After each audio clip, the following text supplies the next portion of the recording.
여러분, 영혼을 향한 하나님 아버지의 마음을 알아가면서요, 제 관심도 막 아주 심플해져요. 하나님이 심플해지니까 저도 심플해지는 거예요. 예수님이 재림하시기 전에, 이제 재림이 가까운데 가장 급한 일이 뭐냐, 가장 중요한 일이 뭐냐, 천하보다 귀한 영혼들 구원해내는 거예요. 전도 선교예요. 그러니까 요즘은 제가 그 기도를 안 해요. 근데 예전에 하나님, 제가 많이 몸이 아픈데 여기저기 힘든데 만약 제 몸이 더 아파져서 제 몸이 더 아픈 것 때문에 더 많은 사람이 예수 믿고 구원받고 천국 갈 수 있다면 제 몸을 더 아프게 해주세요. 하나님, 제가 밑바닥에 떨어져서 진짜 가난하게 찢어지게 가난하게 살아도 그렇게 사는 것 때문에 더 많은 사람이 예수 믿고 구원받아 천국에 갈 수 있다면 그렇게 만들어주세요. 그 기도를 했는데 요즘은 이 기도는 안 해요. 아프니까 힘들어요. 지금도 제가 몸이 정상이 아니거든요. 요즘은 숨이 잘 안 쉬어져가지고 이거 하는 거있어요. 칙 뿌려가지고 이거 아침 저녁 심할 때는 이제 하루에 4번씩 이거를 해야 숨이 쉬어지니까 막 천식이 너무 심해져가지고 그러니까 이거 설교할 때도 좀 불편하더라고요. 그래서 하나님, 제가 더 아파서 더 아픈 것 때문에 더 많은 사람이 예수 믿을 수 있다면은 더 아프게 해주세요. 하는데 지금보다 더 아프면 설교 다니기 힘들 것 같아가지고 그거는 이제 접었어요. 이 정도까지 가는 거는 괜찮아요. 아직은 버틸 수 있고 설교는 다닐 수가 있으니까. 근데 더 아프면 이제 알아두어야 되니까. 통증은 면역이 안 되더라고요. 가끔 안 해보고 예수님 빨리 오시면 좋겠다. 예수님 빨리 오시면 좋겠다. 예수님 빨리 오시면 안 아플 텐데. 이런 말 할 때가 있어요. 자, 바울 사도가 사도행전 20장에 이렇게 고백을 합니다. 보라, 이제 나는 성령에 매여 예루살렘으로 가는데 거기서 무슨 일을 만났는지 알지 못하노라. 오직 성령이 각성해서 내게 증언하시기를 결박과 환난이 나를 기다린다 하시나 나의 달려갈 길과 주 예수께 받은 사명 곧 하나님의 은혜의 복음 증언하는 일을 맞추려면 나의 생명을 조금도 귀한 것으로 여기지 아니하노라. 나는 예루살렘에서 결박당할 뿐 아니라 죽을 것도 각오하였노라. 하나님의 은혜의 복음을 증언하는 일을 맞추려면 내 생명 조금도 귀한 것으로 여기지 않아. 저는 바울처럼 살고 싶어요. 저도 그렇게 고백했으면 좋겠어요. 내 생명 하나도 아깝잖아. 복음을 전할 수 있다면 얼마나 멋진 모습이에요. 예수님의 명령이잖아요. 너희는 온 천하에 다니며 만민에게 복음을 전파하라. 만민에게 온 천하에 다니며 좀 돌아다니며 만민에게 모든 사람에게 이 사람 차포 떼지 말고 가리지 말고 모든 사람에게 복음을 전파하라. 믿고 세례를 받는 사람은 구원을 얻을 것이요 믿지 않는 사람은 정죄를 받으리라 말씀하셨잖아요. 이 말씀대로 순종하는 저와 여러분들 되시기를 예수님의 이름으로 축원합니다. 썬다싱이라는 사람이 있어요. 인도 사람이에요. 시크 교도예요. 그런데 자기 종교를 아무리 열심히 추구를 해봐도 이 마음속에 아무것도 없는 거예요. 텅 빈 거예요. 그러니까 젊은 어린 소년이 참 조숙해요. 어떻게 기도를 시작하느냐? 하나님을 모를 때니까 어떤 신이든지 진짜 신이 있다면 저를 좀 만나주세요. 저 만나고 싶어요. 저를 만나주시지 않으면 만나주실 때까지 단식에 들어가겠습니다. 그래도 안 나타나면 단식해서 그냥 죽겠습니다. 이러고 이제 기도를 들어간 거예요. 그러니까 하루 이틀 3일 굶어도 안 죽죠. 그런데 4일 5일 6일 계속 가면은 사람이 이제 진짜 죽어요. 그런데 어느 날 손과 발에 못자국이 난 남자가 나타나더니 내가 네 구주다 그러세요. 누가 나타나시는 거예요? 예수님이 나타나 주신 거예요. 이슬람 지역 선교사님들 얘기를 들어보니까 지금 신기한 일들이 생겨요. 거기는 이제 선교사들이 선교하기가 쉽지 않잖아요. 그런데 하나님이 초자연적인 역사를 통해서 이슬람 사람들이 예수님을 만나도록 하시더라고요. 이 꿈에 숫자를 이렇게 불러주는 거예요. 이렇게 숫자를. 이 숫자를 불러줘서 이 숫자가 뭘까? 가만히 보니까 전화번호 같은데. 그래서 전화를 했는데 그 전화번호가 뭐냐? 선교사님의 전화번호예요. 이러면서 선교사님하고 통화를 하면서 너무 신기한 광경이니까 예수님을 영접하게 되는 거죠. 이런 일들이 생겨요. 하나님께서 역사를 하시는 거죠. 그 땅에도 구원의 역사가 필요하니까.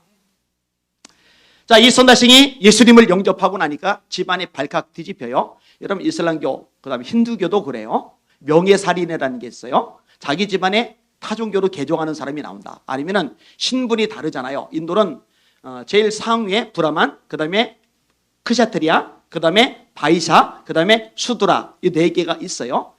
저는 예전에 책을 읽을 때 이 네 개로 외웠던 건데, 인도에서 오랫동안 선교사로 살다가 오신 분이 저한테 얘기해 주는데, 이 네 개가 있지만 이 네 개 또 각기 세분화돼서 또 있대요, 이게. 그래서 계급 층수가 굉장히 많은데, 이 윗계급 사람 딸이나 아들이 아랫계급 사람의 딸이나 아들을 좋아해서 서로 교제를 하면은 우리 집안의 명예를 실추시켰다 해서 아들이나 딸을 가족들이 살해를 하는 거예요. 이걸 이제 명예살인이라고 해요. 지금도 이게 많이 일어나고 있잖아요. 참 무식한 짓들이 저질러지는 거예요. 이게 이제 마귀 종교에 빠져 있으니까 이런 현상이 생기는 거죠. 자, 그러니까 시크교, 이 집안 괜찮은 집안의 아들 녀석이 예수장기가 된다고 그러니까 난리가 나는 거예요. 포기하라고 압력을 가요? 안 들어요. 회유를 해도 안 들어요. 그럼 너 집에서 나가라. 예, 나가겠습니다. 그리고 음식에 독을 탄 거예요. 명예살인. 독으로 죽이는 거. 아까 마가복음 16장 15절을 인용해서요. 너희는 온 천하에 다니며 만민에게 복음을 전파하라. 믿고 세례를 받는 사람은 구원을 얻을 것이요 믿지 않는 사람은 정죄를 받으리라. 17절에 믿는 자들에게는 이런 표적이 따르리니 곧 저희가 내 이름으로 귀신을 쫓아내며 새 방언을 말하며 세 번째 항목에 무슨 독을 마실지라도 해를 받지 아니하며, 요 얘기는 우리가 청산가리 하는 쥐약 원샷해서 안 죽는다는 얘기가 아니라 전도와 연결된 내용이에요. 온 천하 다니며 복음을 전파라에 연결이 된 거예요. 이게 복음을 전하는 과정에서 독이 우리 속에 들어왔을 때 이 독이 우리를 해하지 못하도록 하나님께서 표적을 주신다, 그 약속을 하신 거거든요. 이 선다싱이 복음 전도자로 예수 전하며 살기로 마음을 먹었잖아요. 그러니 협박에도 굴하지 않고 해외에도 굴하지 않잖아요. 어머니가 음식에 독을 탔는데 그건 분명히 치사량의 독인데 그럼에도 불구하고 안 죽는 거예요. 이 히말라야를 넘나들면서 티베트 지역과 이 인도 지역에 진짜 많은 사람들을 구원해 내요. 그런데 핍박이 심하죠. 일름이란 지역, 제가 선다싱에 대한 책을 읽으면서 감동을 받았는데 가장 인상 깊은 대목이 일름이란 지역에서 요 얘기를 제가 자주 인용을 해요. 이 일름이란 지역에 가서 열심히 복음을 전하는데 그 부족장이 전도하지 말라는 거예요. 그런데 베드로 요한이 사도행 4장에 말하죠. 하나님 앞에서 너희 말 듣는 것이 하나님 말씀 듣는 것보다 옳은가 판단하라. 우리는 보고 들은 것을 말하지 아니할 수 없다.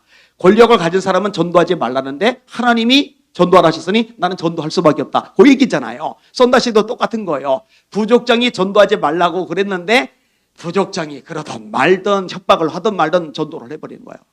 잡아들여라. 감옥에 집어넣어라. 그래서 감옥에 갇혔는데 조그만 창문 하나 있는데 사람들이 지나다니면은 그 소리가 또 들리면은 거기다가 이렇게 해놓고는 전도를 하는 거예요. 예수 믿으라고. 왜? 그게 자기가 존재하는 목적이니까. 예수 자랑하는 게 자기의 존재 이유니까.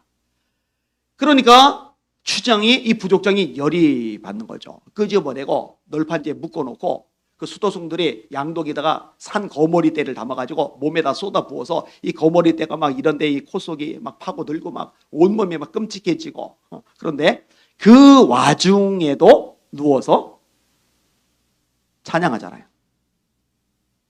이 광경을 보고서 그 부족원들이 이상하게 생각을 하는 거예요. 이상하다. 저 정도면 사람이 미쳐 돌아가야 되는데 이상하다. 저 정도면 사람이 살려달라고 아우성을 쳐야 되는데 이상하다. 저 뭔가 있다. 예수 믿는 사람이 생겨요. 할렐루야. 여러분 기독교 역사를 보세요. 선교 역사를 보세요. 이렇게 목숨을 걸고 자기 삶을 쏟아붓고 예수 생명 전했던 사람들을 통해서 하나님의 복음이 도도하게 강물처럼 흘러 들어간 거예요.